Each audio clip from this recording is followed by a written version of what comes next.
Bonjour et bienvenue sur la chaîne J'affiche complet, la chaîne qui aide les loueurs saisonniers, les sous-loueurs professionnels et les conciergeries de location saisonnière à devenir des entrepreneurs sereins et ultra rentables.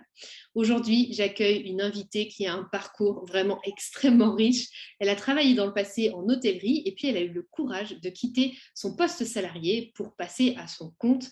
En janvier 2019, pardon, elle a racheté son gîte qu'elle exploite maintenant. Et comme c'est pas suffisant, alors d'ailleurs, ce que j'ai pas précisé, c'est que son gîte, il est rempli à 80% de remplissage, à plus de 80% de remplissage, donc elle a déjà un travail vraiment de qualité sur son gîte. Et comme c'est pas suffisant, elle a créé un podcast en décembre 2020 qui aide toutes les personnes de sa profession loueur saisonnier, à avoir de bonnes idées, à partager les bonnes pratiques de notre métier et à faire en sorte d'avoir le sentiment d'être dans une communauté de personnes qui font ce même travail. Et comme je disais, elle a une vie trépidante avec beaucoup de projets. Aujourd'hui, elle vient pour nous parler d'encore un nouveau projet d'une envergure encore plus grande qui va définitivement implanter l'aide qu'elle veut apporter aux personnes qui sont comme elle à la tête d'un gîte. Je suis ravie d'accueillir avec nous aujourd'hui Laura Vignol. Bonjour Laura. Bonjour Élise, merci beaucoup de m'accueillir. C'est un plaisir d'être là et bonjour à tous. Merci Laura, moi je suis vraiment ravie de t'interviewer aujourd'hui parce que je pense que ton parcours, non seulement c'est un parcours de gîte et je suis vraiment très heureuse de pouvoir t'interviewer parce qu'on n'a pas eu beaucoup de personnes qui sont à la tête d'un gîte sur la chaîne J'affiche complet, donc c'est bien, tu viens porter haut les couleurs des gîtes chez nous, donc c'est cool, c'est cool. Et du coup, ton parcours, il est émaillé de beaucoup d'autres choses aussi, le podcast, ton nouveau projet, donc je pense que c'est vraiment très intéressant d'en parler. Justement, est-ce que tu veux nous parler de ton parcours pour les gens qui ne te connaîtraient pas? Oui, avec plaisir. Alors, très jeune, j'avais beaucoup de plaisir et de goût à cuisiner. Et donc, naturellement, je me suis orientée vers un lycée hôtellerie-restauration. Parce qu'en plus, les études, je n'étais pas très fan. Et ça a été la révélation. Donc, dès la seconde, j'ai intégré ça s'appelle un bac technologique, hôtellerie-restauration. Et c'était génial. Je me suis vraiment épanouie. Et puis, au fur et à mesure des années et du parcours, finalement, j'ai délaissé un peu la cuisine. C'est peut-être pas plus mal. Mais pour me concentrer plus sur du marketing et de la gestion d'entreprise, j'ai continué avec un BTS et une école de commerce. Et en fait, j'ai toujours continué à travailler dans ce domaine, dans l'hôtellerie. Je pense que j'ai dû faire tous les postes possibles dans un hôtel. Et ça a toujours été vraiment une passion. J'ai aussi travaillé dans la restauration. Et, euh, et puis voilà, vraiment dans le domaine à fond depuis très jeune. Top, top. Et donc après ça, qu'est-ce qui a fait que tu t'es dit, allez, je vais acheter un gîte, je change de vie, j'achète un gîte? Bah, une opportunité, vraiment. C'était pas un projet, hein, vraiment pas. Même au fin fond de mon cerveau, j'y réfléchissais pas. Mais avec mon mari, on avait envie de s'installer à la campagne, donc dans le Lot. Et voilà, l'opportunité s'est présentée de visiter ce gîte, donc le Moulin de Bernard. Et on a eu un coup de cœur et on s'est dit, ah, mais pourquoi pas. Moi, j'étais plus très épanouie dans le poste dans lequel je travaillais à ce moment-là. J'étais plus très en accord avec les valeurs de l'entreprise, etc. Donc, c'était voilà, le moyen de m'en échapper et de me renouveler, de me lancer un nouveau challenge. Et en même temps, voilà, ça cochait plein de critères qu'on aimait, de se retrouver à la campagne, d'être à mon compte, de changer, voilà, plein de choses. Top. Je pense qu'il y a beaucoup de personnes en effet qui se tournent vers l'exploitation d'un gîte pour aussi avoir un meilleur équilibre pro-perso, être plus épanoui. Parfois, ça peut faire peur aussi de se dire, mais est-ce que je vais vraiment gagner ça? Avec le recul, toi, est-ce que tu dis que oui, en effet, en faisant ce switch, on gagne vraiment en qualité de vie ou c'est un faux ami, cet aspect-là? Ça peut être un faux ami, hein, très sincèrement. Moi, j'ai gagné en liberté et ça, pour rien au monde, je retournerai dans le salariat, pardon, parce que je sens qu'en tout cas, ma personnalité fait que je m'épanouis pleinement en étant ma propre boss et en pouvant créer et nourrir moi-même et inventer moi-même mon métier. En revanche, là, ça fait 3 ans qu'on a repris le gîte et depuis 3 ans, c'est pas de vacances, pas de temps libre, pas de vie de famille. Donc voilà, faut savoir aussi Le retour de la médaille, c'est voilà, c'est un sacré challenge, c'est un vrai bouleversement. Et moi, ça a vraiment bouleversé ma vie. Vraiment, on imaginait que je serais un peu dans le Lot et puis que je continuerais à aller sur Toulouse en même temps. Et puis non, à partir du moment où j'ai eu les clés du gîte, j'ai plus jamais remis un pied à Toulouse parce que on n'avait pas bien envisager et estimer le temps que ça demanderait, l'investissement, etc. Donc voilà, effectivement, c'est tout à fait possible de trouver un équilibre de vie, d'avoir plus de temps pour soi, de pouvoir faire des activités qui nous plaisent au quotidien. Et moi, j'en suis la première à le dire, mais il faut aussi être conscient que c'est un enjeu et qu'il faut, voilà, il y a des contraintes également et que l'équilibre, en tout cas, il faut le construire. Il ne viendra pas naturellement. Oui, intéressant. Il faut le construire, c'est vrai. Ça, c'est vrai pour tous les chefs d'entreprise. Non, c'est vrai, tu as raison. C'est vrai pour tous les chefs d'entreprise. Alors, ton gîte, je le disais en introduction, il est vraiment performant. Tu fais plus de 80% de remplissage à l'année. C'est vraiment une très chouette performance. Est-ce que tu peux nous dire ce qui, à ton avis, le rend si performant, ton gîte, aujourd'hui? Alors, j'y ai réfléchi et je pense qu'il y a deux choses. Je pense que la première, c'est que dès le départ, cette position-là, en me disant, OK, est-ce que tout est fait pour que j'apprécie mon séjour? Est-ce que ça va se passer dans les meilleures conditions possibles? Et c'est comme ça que j'ai pu voir les points à améliorer. Donc, ça peut être à la fois technique. Donc, par exemple, tu vois, tout bêtement, on a racheté un lave-vaisselle professionnel comme on a dans les restaurants où tu fais ton programme en 2 minutes plutôt que le lave-vaisselle traditionnel qui met 3 heures de programme qu'on a tous à la maison.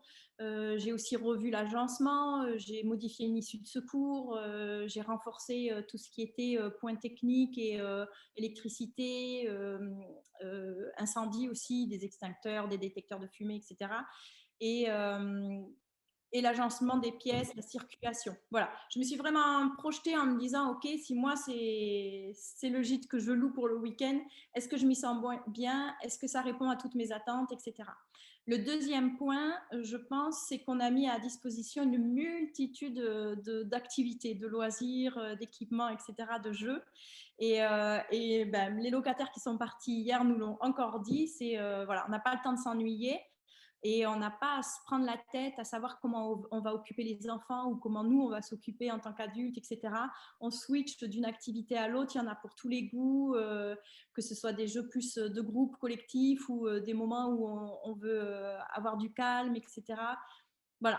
Donc, je pense que c'est ça qui plaît, c'est que c'est un gîte dans lequel on peut à la fois vivre des moments très conviviaux et très festifs, mais en même temps se retrouver avec des chambres et pas des dortoirs, voilà, le calme de la campagne, etc.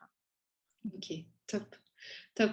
Alors après, du coup, tu gères les 80% de remplissage, c'est toi qui les gères seul au quotidien? Ouais, C'est-à-dire que tu t'occupes de la partie commercialisation, tu t'occupes du ménage, des arrivées, des départs, tu fais tout?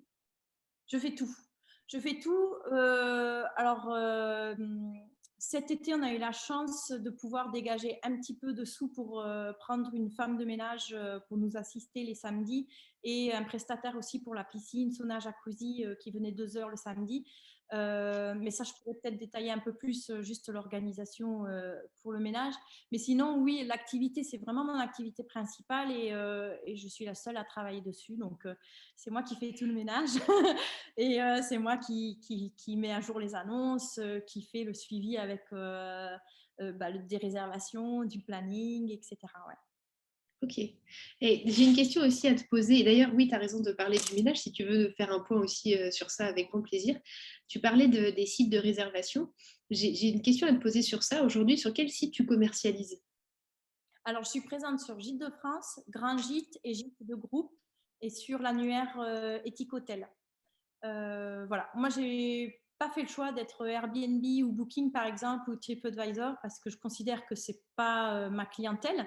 Après, c'est ma stratégie, hein. En fait, je suis gîte, mais c'est encore plus particulier quand tu as un modèle gîte de groupe. Et moi, j'ai besoin de m'assurer d'avoir des contacts avec mes futurs locataires. J'ai besoin de filtrer. J'ai besoin d'être sûre qu'on est sur la même longueur d'onde et que c'est pas qu'ils n'imaginent pas faire un remake de Projet X ou quelque chose comme ça. À 28, voilà, ça peut. Je veux pas prendre le risque qu'il y ait de débordement. Et, et en fait, eux ont tellement de questions pour être sûrs d'organiser parce que, encore une fois, ils sont tellement nombreux que voilà, il y a plein de points à bloquer de leur côté aussi, qu'ils ont besoin qu'on soit tout le temps en relation. Et moi, je leur fournis énormément d'infos. Donc, je ne veux pas être réservable en direct. Mais d'ailleurs, ma clientèle, finalement, ne recherche pas tellement ce service-là. Et c'est pour ça que je suis présente vraiment que sur les sites qui sont de suite sur ma cible et reconnus comme voilà, gîtes grande capacité.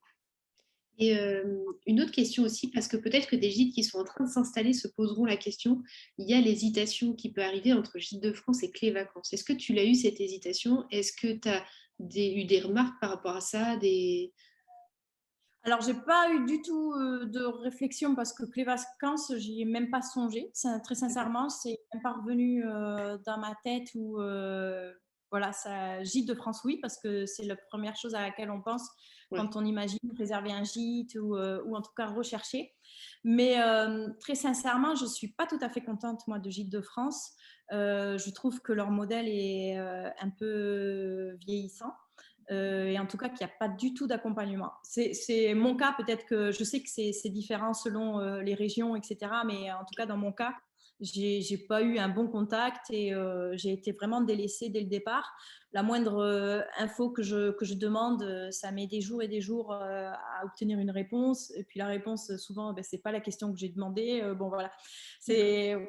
C'est pas une très bonne opinion de Gîte de France. Après, moi, j'ai fait le choix de m'y mettre quand même dès le départ parce que ça reste une référence hein, malgré tout. Et parce que je voulais être classée et homologuée. Mais je réfléchis vraiment à renouveler pour l'année prochaine, sincèrement, parce que j'y trouve pas tellement mon compte. Ça reste cher à mes yeux. Et comme j'ai la chance de pouvoir louer quasiment à 90% direct, oui, même 99% en direct. Voilà, Ah je crois ouais. qu'il y a un moment, ouais. Je vais peut-être leur dire au revoir parce que pour l'instant, je ne m'y retrouve pas. Voilà. Ah mais c'est fou ça. Comment tu fais pour avoir 90% de tes ventes en direct sur un gîte de très grande taille? Est-ce que tu as travaillé le SEO de ton site web? Comment tu fais ça? Non, je pense que mon SEO est très mauvais. Non, non, parce que à part Gîte de France, sur le Grand Gîte et Gîte de groupe, tu n'as que accès à l'annonce et au planning, mais tu ne peux pas réserver. Donc, ils sont obligés de me contacter et c'est comme ça qu'après, on fait tout le processus de vente. Donc, D'accord. voilà, je m'assure toute la vente en direct parce que je ne suis présente sur les autres sites qu'en tant que planning. Gîte de France maintenant propose la vente en ligne, ce qui n'était pas le cas l'année dernière, mais quand j'ai renouvelé, finalement, tu n'as pas le choix de ne pas l'accepter. Donc, j'ai eu, je crois, ben, sur la saison 2021, j'ai eu 2 locations grâce à Gîte de France et qui sont bien tombées. C'était sur des périodes qui étaient peu demandées, etc. Mais pour autant, je ne sais pas si ça justifie l'adhésion que je paye à l'année. Voilà. D'accord. Ok. Après, c'est vrai que ça reste moins cher qu'un Airbnb ou un Booking qui va prendre tout de suite 17% de. Oui, Mais oui, oui, oui, ouais, tout à je fait. comprends ce Pour que le tu dis. coup, je pense que j'irai jamais sur Airbnb ou Booking parce que je pense pas que ce soit là que ma clientèle fait ses recherches quand elle se projette sur un week-end ou sur une semaine à aussi grande capacité. Ouais, je comprends. Et comment, par contre, tu prends en charge la partie terrain? Tu me disais à juste titre, je pourrais parler de la partie ménage et tout ça. Moi, j'ai hâte de t'entendre sur ça. Raconte-nous tes bonnes pratiques. Ben, écoute, j'ai réfléchi la semaine dernière. Je crois que je suis à plus de 20 heures de ménage. Hein. Entre 2 locations. Donc, c'est assez sportif, effectivement. Et puis, il ne faut pas qu'il y ait un pépin parce que ça chamboule à peu près tout. Ouais. Mais alors, de façon très concrète, toute l'année, on est ouvert et on loue essentiellement au week-end. Je n'ai pas tellement de demandes pour la semaine, même pendant des périodes de fête, à part juillet-août, où là, on remplit à la semaine du samedi au samedi. Mais du coup, on a vraiment 2 façons de fonctionner différentes. Quand c'est au week-end, ben, donc je fais mon ménage pendant la semaine et je fais plutôt le matin. Je travaille par grosse demi-journée, on va dire, parce que ben, maintenant, les clés du gîte me prennent de plus en plus de temps. Donc, il faut aussi que je dégage du temps pour les clés du gîte, pour ma commercialisation, pour mon suivi avec mes futurs locataires, etc. Et pour le Les clés du ménage. gîte, Donc, c'est ton podcast, juste pour ceux qui ne connaîtraient pas, c'est ton podcast dont on va parler juste après. oui, oui, oui. Et donc, en fait, ce que je fais, c'est plutôt le matin. Voilà. Tous les matins de chaque jour, pendant la semaine, du lundi au vendredi, je me consacre au ménage ou à la mise en place du gîte, etc. J'ai choisi de déléguer complètement la gestion du linge parce que déjà, juste au départ, je n'avais pas les moyens financiers d'investir dans des machines professionnelles.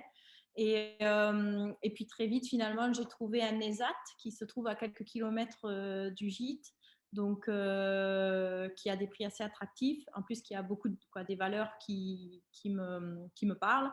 Et le fonctionnement est très agréable et très confortable pour moi. C'est un contrat de location de linge, donc ils viennent chercher le linge sale, ils me relivrent le linge propre. Et moi, en fait, vu que je fournis le linge dans ma prestation, j'ai plus qu'à mettre voilà, chaque parure sur chaque lit et les gens font leur lit, parce que ça aussi, juste faire les lits, ça me prend plus de 2 heures.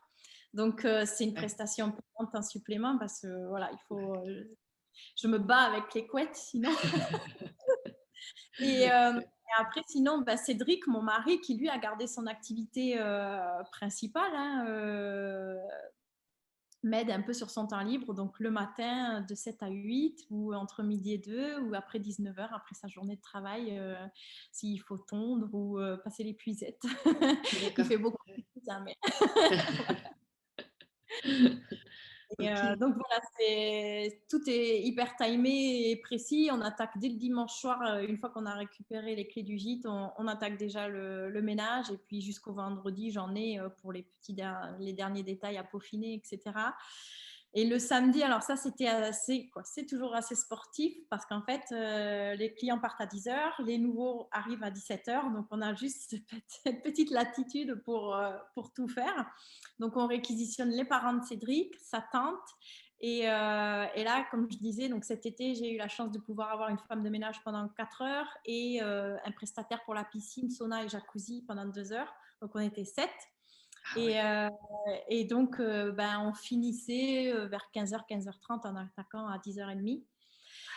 Donc, on ne s'arrête pas, hein, on ne mange pas, rien, on est à fond. Et un été comme cette année, c'est encore plus difficile parce qu'à cause de la météo, par exemple, il faut tondre, parce que d'habitude, en juillet-août, on n'a pas besoin de tondre, mais là, il fallait tondre chaque samedi et c'est plus d'1 heure pour tondre le jardin, etc. Donc, voilà, il ne faut pas se laisser déborder. Et là, c'était plus agréable en ayant un peu de main-d'œuvre parce qu'on avait encore une marge de manœuvre pour du bricolage ou des petites réparations par-ci par-là qui avaient pu se produire pendant la semaine de location. Mais c'est intense et c'est très sport. Et heureusement, je peux faire appel à la famille, mais je ne suis pas sûre que je trouverai non plus la main-d'œuvre juste sur des samedis en juillet-août pour m'aider si c'était des extras ou des choses comme ça. Ouais, c'est ça. Ou alors des jeunes qui cherchent un job d'été, peut-être, mais c'est vrai que peut-être qu'ils cherchent c'est rare plus que samedi. Soit ils vont en bord de mer parce que quitte à faire ce travail-là, ils le font en bord de mer et sur du temps plein. Moi, j'ai vraiment besoin que du samedi parce que toute la semaine, c'est loué et je n'ai pas de prestation de ménage, etc. Donc, c'est assez spécifique. Et c'est la partie un peu difficile de l'activité, c'est ce changement du samedi en haute saison. Voilà. Ok, top, intéressant. Alors pour l'année prochaine, par exemple, est-ce que tu te dis que tu vas changer l'organisation ou tu la laisses telle quelle parce qu'elle fonctionne très bien? Je pense que je vais... je sais pas. Non, sincèrement, en fait, je peux pas répondre parce que ça dépendra des clés du site dont on va parler tout à l'heure, du temps que ça va me demander, mais ça m'en demande de plus en plus, donc ça va pas en me facilitant la tâche. Et après, non, c'est très flou pour l'instant. J'avance à vue. Ok, je comprends. C'est souvent ça quand on entreprend. C'est souvent un peu ça. Alors du coup, c'est une excellente transition. Est-ce que tu peux nous parler des clés du gîte, qui est ton podcast? Pourquoi est-ce que tu l'as créé, le podcast Les clés du gîte?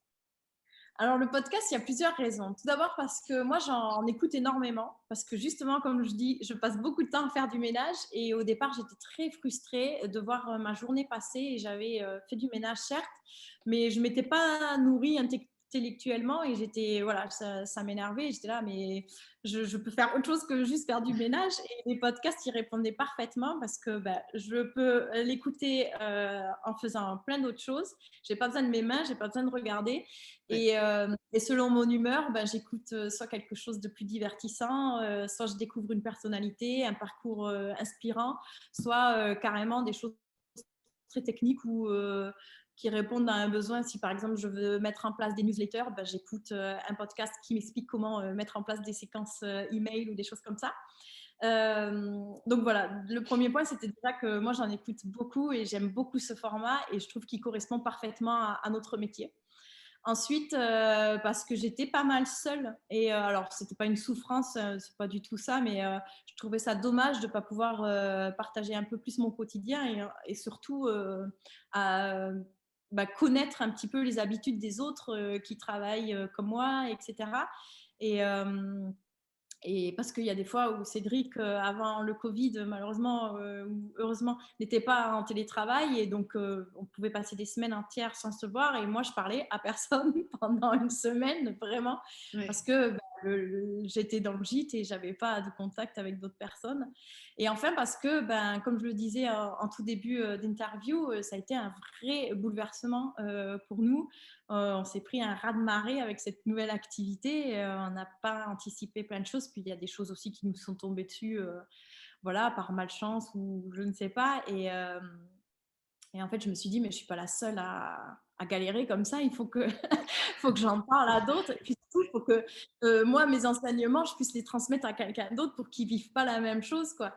Donc voilà, ces 3 points cumulés, je me suis dit, vas-y, fais ton podcast. Et puis, j'ai eu l'idée de faire mon propre podcast et d'aller interviewer d'autres propriétaires de gîtes et de maisons d'hôtes pour voilà, qu'on retrace ensemble leur parcours, comment s'est fait le projet, comment ils ont réussi à avoir le financement, comment ils ont trouvé le bien, et puis comment ils mettent en place leur activité au quotidien, comment ils s'en sortent avec le linge, voilà, des aspects très techniques, vraiment sur toute la continuité du projet, à partir du business plan jusqu'à aujourd'hui où ils en sont, les projets de développement, etc.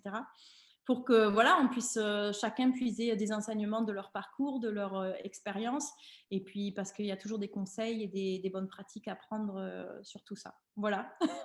Waouh, c'est une très belle histoire. Et tu vois, c'est vrai que j'avais jamais pensé au fait que c'est clair que quand on fait du ménage, ça prend du temps et le podcast est un format qui est imparable. C'est génial. J'avais jamais pensé et je pense que c'est une brillante idée, quoi. Vraiment.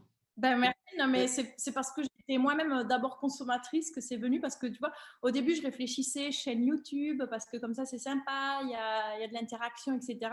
Et puis finalement, en fait, il y a un moment, je me suis posée, je me suis dit, mais attends, Laura, le premier geste que tu fais le matin, c'est de mettre tes écouteurs et puis de prendre ton aspirateur. Ouais. Et donc, en fait, c'est ça. Si tu veux parler aux personnes qui sont dans le même domaine et dans la même activité que toi, c'est que c'est le podcast qui correspond parce que ils n'ont pas plus de temps que toi pour regarder un écran, pour se poser et cumuler tes tâches et le plaisir de pouvoir écouter quelque chose. Voilà. Top. Excellente idée. Et du coup, donc là, tu me partageais à qui s'adresse le podcast. Donc, si j'ai bien compris, le podcast il s'adresse vraiment à des personnes qui ont un gîte ou une maison d'hôte, j'imagine aussi, c'est un peu la même chose. Alors, qui ont déjà un gîte ou une maison d'hôte, mais aussi qui sont en pleine réflexion. Ouais. Je pense que ça peut vraiment inspirer et guider des personnes qui sont soit en transition, soit en changement de vie, en reconversion, ou qui sont peut-être déjà acquéreurs d'un nouveau bien et qui se disent ah, pourquoi pas développer une activité de gîte, même si c'est juste les étés ou des choses comme ça. Parce que vraiment, j'essaye d'interviewer plein de profils différents et puis par nature, on est tous singuliers. Donc, à chaque fois, une personne a un parcours différent et une expérience et une approche aussi différente du métier. Donc, ça peut inspirer plein de monde. Et ce que je n'ai pas dit, c'est que j'interviewe aussi des professionnels. Donc, des professionnels, je dis toujours tout domaine confondu parce que notre métier touche à plein de particularités de la compta, du droit, de la fiscalité, de l'opérationnel, etc., de la commercialisation, du marketing, de la communication. Et du coup, voilà, j'interviewe aussi ce que j'appelle des experts. C'est un mot qui va bien, une community manager, une avocate, un notaire, etc. Et à chaque fois, on retrace un peu avec eux les enjeux dont nous sommes confrontés avec notre métier et les conseils qu'ils peuvent nous apporter pour mieux gérer tout ça. Et je sais que des personnes qui ne sont pas du tout dans le domaine de gîte ou de maison d'hôtes, qui ne projettent pas non plus d'en avoir, parfois retirent aussi certains enseignements des interviews parce que c'est applicable à d'autres domaines d'activité et parce qu'il y en a aussi qui rêvent d'aller dans un certain gîte ou dans une certaine maison d'hôtes et ça leur fait plaisir de découvrir la personne qui est propriétaire de ce bien-là et de découvrir l'histoire qu'il y a derrière le lieu. Ou alors ils y sont déjà allés et ils sont trop contents de pouvoir retrouver un petit bout de ce séjour à travers le témoignage. Voilà. Donc, effectivement, c'est davantage ciblé pour des personnes qui sont déjà en activité de gîte ou de maison d'hôte ou qui projettent de le devenir. Mais ça peut être aussi agréable pour n'importe qui de découvrir ces parcours de vie. Et est-ce qu'on peut avoir aussi ton expertise dans le podcast? Est-ce qu'il y a des moments où c'est toi qui parles et qui explique? Parce que moi, je trouve ça passionnant, tu vois, quand tu nous racontes ton activité, comment tu gères, ne serait-ce que, est-ce que tu as précisé à juste titre, l'organisation d'une journée et tout, ça peut sembler des détails, mais en fait, ça fait la vie d'un entrepreneur, ces choses-là. Et du coup, est-ce que des fois, c'est toi qui parles? Alors, pas encore. Alors, je fais un teasing qui n'est pas un teasing parce D'accord. qu'effectivement, comme tu le sais, ça ne fait pas encore un an que le podcast existe, mais je réfléchis quand même à la saison 2. Et jusqu'à maintenant, non. Et même dans mes interviews, certains m'ont fait leur retour sur ça. Ils trouvent que c'est un peu dommage parce qu'effectivement, je donne beaucoup de place à l'invité et je ne participe pas tellement par rapport à ma propre expérience. Mais ça, c'est ma volonté parce que jusqu'à maintenant, je veux donner la pleine place à mon invité, qu'il soit expert ou que ce soit un hôtelier. Parce que, voilà, syndrome de l'imposteur, manque de légitimité, tout ça fait que je préfère ne pas trop en dire sur moi pour l'instant, mais j'essaye de le faire à travers du contenu sur Instagram notamment. C'est plus facile par post de donner un peu plus mes tips, etc., etc. Mais c'est vrai que je réfléchis pour la saison 2 de modifier un peu le format, de le faire évoluer. Et pourquoi pas de faire certains épisodes où c'est que moi sur voilà, un sujet bien précis et j'y apporte soit mon regard, soit les retours que j'ai pu collecter, soit ma propre expérience. Mais rien n'est encore trop décidé. D'accord. Alors, on mettra le lien à la fois de ton podcast, mais aussi d'Instagram, si on veut voir du coup le contenu que toi, tu produis quand tu exprimes ton expertise. Euh, alors, je ne sais pas si tu as le syndrome de l'imposteur ou pas. En tout cas, ça ne t'empêche pas d'avancer, ça c'est sûr, parce que là, tu veux donner une dimension encore plus grande à ce podcast et à cette mission que tu accomplis au quotidien d'aider tes pairs, entre guillemets, avec une plateforme. Est-ce que tu peux nous en parler? Oui, effectivement, aujourd'hui, en plus d'un podcast, je veux que les Clés du Gîte devienne une plateforme digitale collaborative. Donc, en fait, c'est un site internet dans lequel on pourra vraiment tous se retrouver, qu'on soit porteur de projet. Donc, même si on est juste en train d'avoir vaguement une idée d'un jour se projeter sur ce métier ou qu'on soit déjà installé depuis une quinzaine d'années en tant qu'hôtelier, voilà, mon envie, c'est qu'on puisse, déjà les valeurs que je voulais faire avec le podcast, c'est d'aller encore plus loin et vraiment jouer sur la transmission parce que je trouve qu'il n'y a pas plus important. Créer une communauté fédérée et créer des synergies aussi parce que en fait, l'expérience des uns va être la réussite du prochain et c'est vraiment ça qui compte pour moi, c'est que voilà, on n'a pas à tous galérer. En fait, on a le droit de se partager les bons plans et les bonnes astuces pour que ce soit plus facile pour les autres. Et, euh, et donc, voilà, c'est vraiment un site internet. Donc, on y accède grâce à un abonnement. Donc, c'est un abonnement d'un an. Dont le tarif diffère selon le profil qu'on a parce qu'effectivement, soit on est porteur de projet, soit on est hôte en activité, mais aussi on peut être organisme de formation ou on peut être partenaire. C'est vrai que quand on a un gîte ou une maison d'hôte, quelle que soit la capacité, on a énormément de choses à acheter. Donc, on passe souvent des commandes, que ce soit pour la literie, le linge de maison qu'on renouvelle très régulièrement, ou tout petits équipements comme de l'électroménager, etc. C'est très récurrent. Et c'est vrai que quand on va vers un fournisseur ou un prestataire, on n'est pas vraiment considéré comme des professionnels, mais on n'est pas non plus vraiment du particulier. Donc, c'est très particulier comme relation. Et moi, j'ai envie de faciliter tout ça et en mettant tout le monde au même endroit grâce à la plateforme et faciliter les échanges, faciliter les partenariats, la transmission de connaissances, etc. Donc ça veut dire que moi, tu vas me dire si j'ai bien compris, je suis gîte, je m'inscris, je prends mon abonnement à l'année et en fait, je vais pouvoir avoir accès à des modes d'achat plus faciles, peut-être même des prix plus intéressants, c'est ça, pour mes Oui, fournitures? l'abonnement va te donner accès à plusieurs fonctionnalités. Si vous voulez, je peux juste les décrire rapidement. Donc, tu as d'abord le centre de ressources. Donc, ça, c'était vraiment le plus important pour moi, c'était de pouvoir donner accès à plein d'outils. Donc, comme je le disais, quand on est porteur de projet, il faut souvent trouver un bien, il faut aussi monter tout son business plan pour aller voir les banques, etc. Ou quand on est en activité, ben, on veut peut-être faire une extension, ou on veut se développer, ou on veut rebasculer chambre d'hôte alors qu'on était gîte, ou des choses comme ça. Et en fait, il y a tous ces outils, je vais les mettre à disposition des futurs membres. Ils pourront piocher selon leurs besoins. Donc, ils pourront piocher un exemple de business plan, ils pourront piocher un tableau Excel pour construire leur prévisionnel, ils pourront aller piocher un modèle de contrat, des bonnes pratiques rédigées par un notaire pour être sûr d'acheter un bien dans les règles de l'art. Je ne sais pas comment dire, mais voilà. Oui, c'est ça. Donc, tout le contenu qui est mis à disposition via ce centre de ressources est rédigé par des professionnels, par les experts.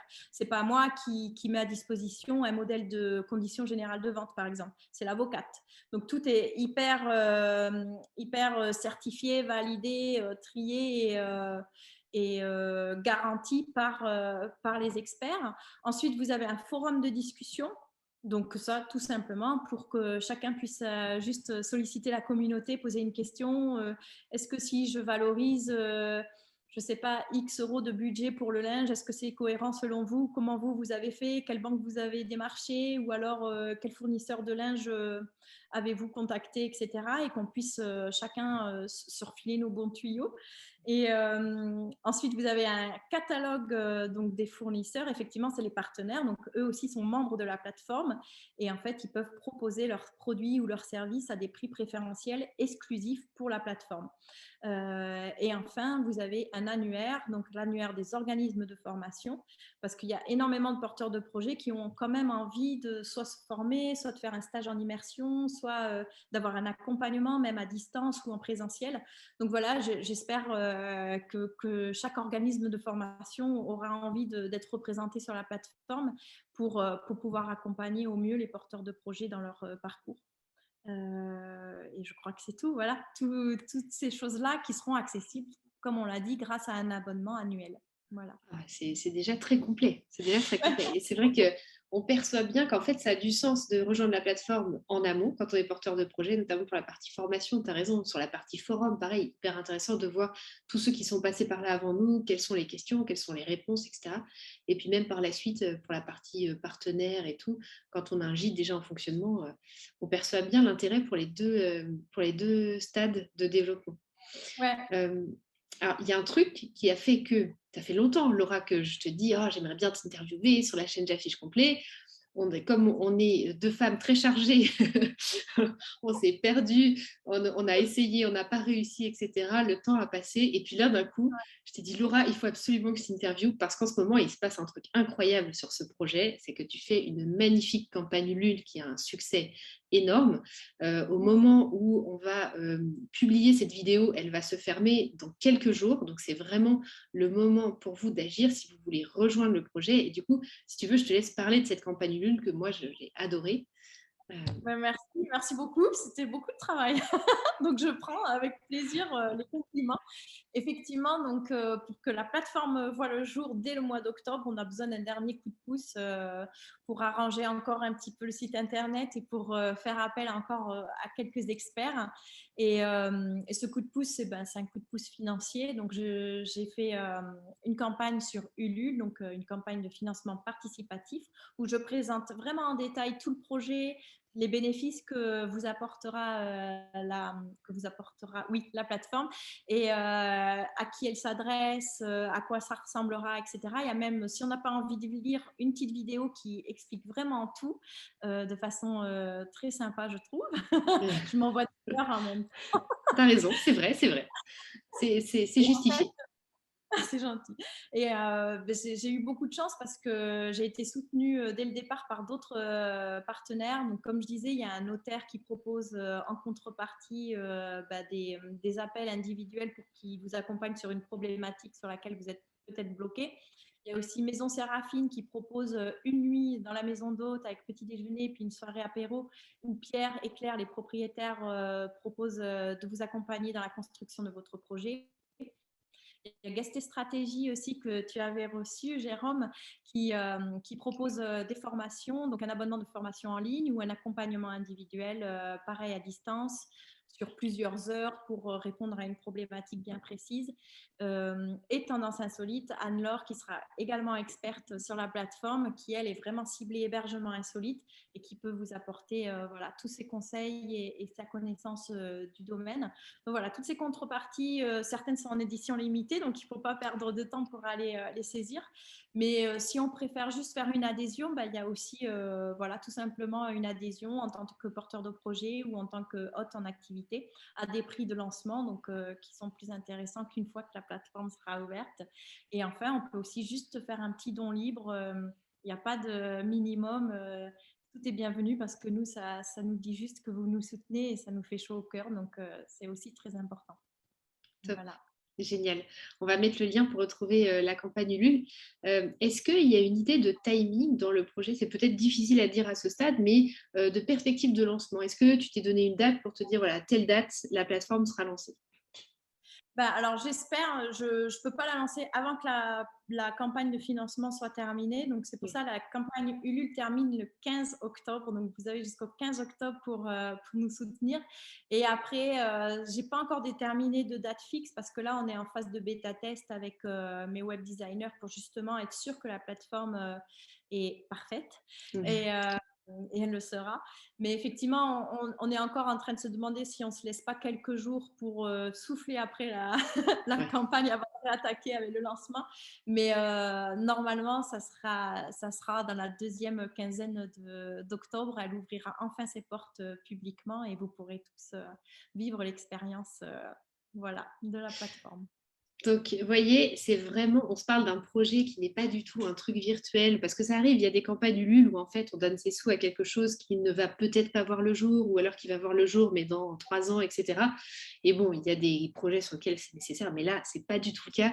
Là, vous contribuez à une aventure, donc vous allez voir très rapidement la mise en pratique immédiate. Donc, franchement, n'hésitez pas. Je trouve le projet incroyable et c'est aussi pour ça que je voulais absolument qu'on en parle et que Laura puisse en parler. Alors, si on veut te retrouver, Laura, le gîte, le podcast, Instagram, la campagne Ulule, est-ce que tu peux nous donner les infos? Je mettrai tout ce que tu vas partager, évidemment, je le mettrai en lien. Comment on te retrouve? Alors, très simple. Le gîte, c'est sur lemoulinsdebernard.fr. Il n'y a pas plus simple. Ensuite, pour les clés du gîte, donc les clés du gîte, il y a un compte Instagram qui, pour l'instant, a été dédié au podcast, mais qui évolue pour devenir aussi le compte de la plateforme. Donc, c'est @lesclésdugîte. Et vous pouvez aussi encore profiter du site internet lesclésdugîte.fr. Et quand la plateforme sera créée, ce sera le même lien, mais vous découvrirez le nouveau site internet qui est magnifique qu'on est en train de faire pour vous. Et donc voilà, et le lien de la campagne Ulule, il est dans la bio de mon Instagram, mais je te le donnerai aussi. Mais on peut taper dans le moteur de recherche Ulule les clés du gîte et on tombe dessus très facilement. Génial, super. Bah, écoute, merci Laura pour tout ce que tu nous as partagé aujourd'hui. C'était hyper intéressant et hyper inspirant. Merci beaucoup.